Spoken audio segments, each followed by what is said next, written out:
I'm a union worker, so I can relate to this. These people that work the ports from Maine to Texas, they make a base salary of $81,000 a year. That is not what they make. With overtime, they can make up to $200,000 plus a year. Now that's a guy coming in off the street. No education, no nothing, gets hired on, joins the union. He makes a base salary of $81,000 up to $200,000 plus. No education. Our union, we have the same thing. We make a base salary of about $90,000, $100,000 a year without overtime.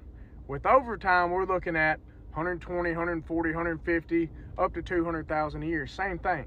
In our contract, we get 2.5% a year, 2.5% raise over 6 years.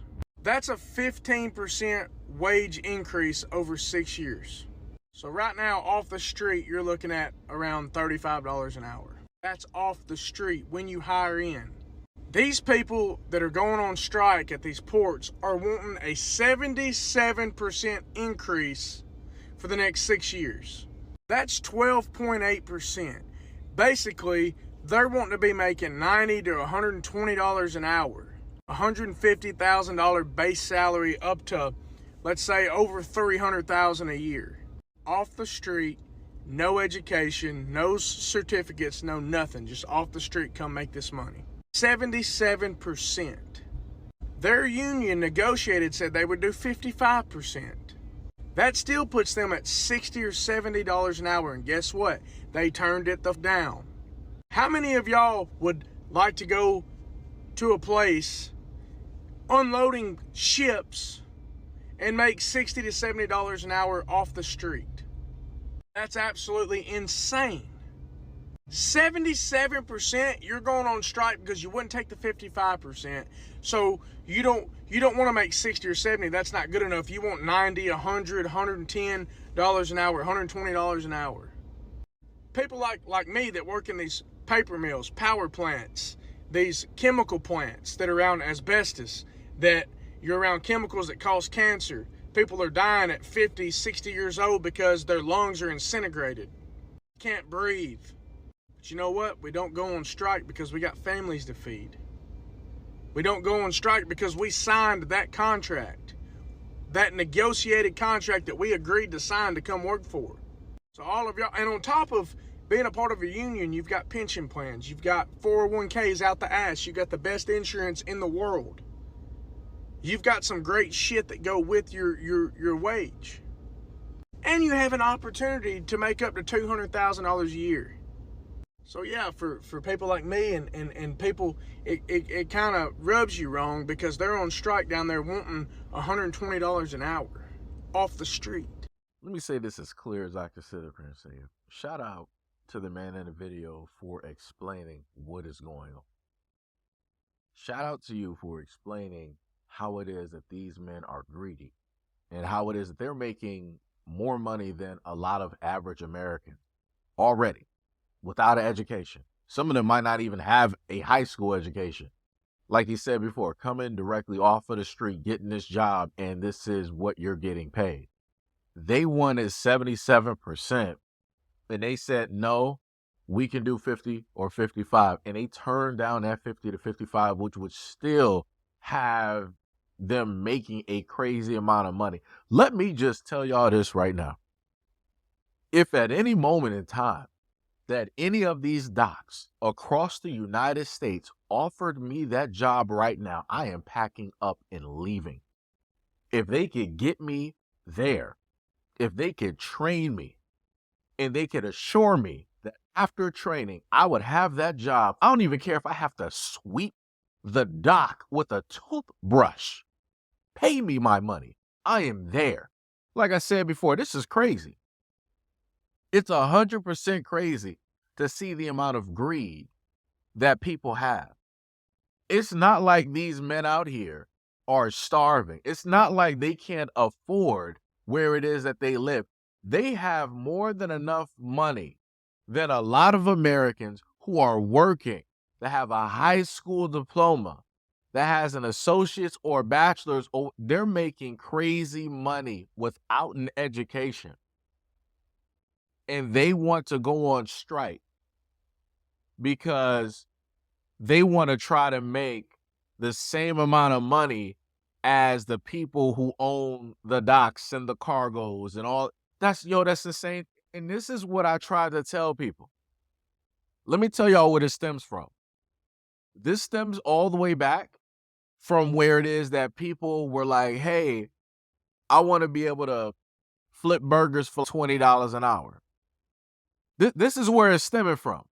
Because the main thing I told people was the fact that if you allow people to get what it is that they feel that they deserve, you're not doing this because they're hardworking, they're always on time, they never took vacation, they never took sick. In a sense, people earned to be able to get that.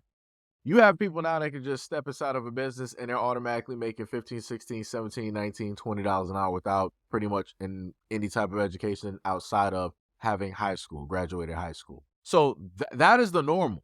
When you think about this in the early 2000s, when you think about this in the 90s and the 80s and so on and so on, if somebody was making $15 or $20 an hour, they were usually the head of something. They were usually over a multitude of people. It wasn't just some fry cook. It wasn't just somebody flipping burgers and all these other types of things. So now, as I told people before, you're going to start to really see the problem. Because after all that got passed, now everybody else I deserve to sit up here and get more money too.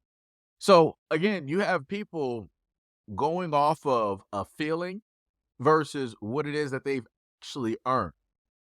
So going back to the dock workers. When you look at that and you come back to the dock workers, you see what's going on. Now it's in the form of greed, right? When it deals with the dock workers, let me be very specific because I know some people may get angry. When it's specifically dealing with the dock workers, you're looking at greed. They've already established something. They already have something. They're already getting paid more than enough, more than most people. On top of that, they also have benefits as well, on top of other things, maybe like bonuses or other things that they may get. This is crazy. This is 100% crazy. Like I said before, if at any moment in time that those people reach my email or whatnot or whatever, and they're like, yo, Seiji, guess what? If you're willing to sit up there and uproot from where you are right now and work at one of these docks, we will train you. We'll figure out a situation where you can live, whatnot or whatever. And if you're willing to come all the way over here, we are willing and more than happy to have. I'm out of here. You are not going to sit up there and see me on any lines talking about, yo, I want give me, if you guys want to sit up there and give me 55, what you originally offered, I will happily take it. Keep my mouth. I will be working there sick, runny nose and all. I am there. I am 100% there. Like I said, this is crazy. This is what it looks like when people don't appreciate what it is that they have. And I'm going to put this to a further extent. This is why, as I told people before, the more and more you start seeing these things happen, and you have people that are, in a sense, making a decent wage or already making well over a decent wage, and they're like, no, I need more, I need more, I need more, I need more. These companies are going to bite the bullet. They're going to pay the upfront cost to have AI, to have scripts written, to have robotics directly in their businesses in order to get rid of a lot of people. This is what is going to happen. Mark my words. Mark this down on a calendar. It is coming very soon, and it's going to come to a city, a state, and a town near you because you have an abundance of people that don't realize what it is that they have at this moment in time. And it always happens the way that it happens. People don't realize what they got up until it's gone. So a lot of these dock workers, they don't realize it right now, but they're already they're at the top of the iceberg when it comes to this whole thing melting down and causing a giant flood of which they're not going to have anywhere to run to, anywhere to have shelter. They're just going to be out there, and they're now going to have to figure out how they're going to survive because they're not going to be able to go back to these docks because this is the only training that they have. This is the only skill that they have. This is the only education that they have. So once they are out of this job and now they have to stand in the line like everybody else has to do in order to find a potential job, it's going to be tough. It is going to be tough. And they are only going to have themselves to blame for it because of this one moment here. This is why I keep trying to tell people, stop trying to overshoot your mark. Stop trying to think that you're higher than what you are. Because if you believe that you're higher, then go out there and get an education. Go out there and get a trade. There's a multitude of other things that you can do if you want to earn and happen to get more money. This is going to be the way to make sure that your job is going to be extinct in the next coming years. This is the way to make sure that AI and robotics will take over your jobs in the next coming years. Because once that happens, they don't got to worry about health insurance premiums. They don't got to worry about vacation or sick days. They don't got to worry about you getting pregnant or your family. These jobs already don't care about that. Once robotics is in there, it's over. And then you're going to be crying to the government talking about, oh my God, they're taking our jobs. They're replacing this robotics. Keep humans in jobs. That's going to be the new signs up there. Keep jobs human. Those are going to be the next, mark my words. Those are going to be the next signs that you're going to start seeing people try to protest towards the government and the states. Keep jobs human. Keep jobs with a human touch. Like I said, people stupid out here. Like I said, people will figure it out. People will understand it sooner rather than later. Laugh now, cry later. But anyways, let me know what you guys think about this video and everything that I said in the comment description below. And as always, peace, love, and stay tuned for the next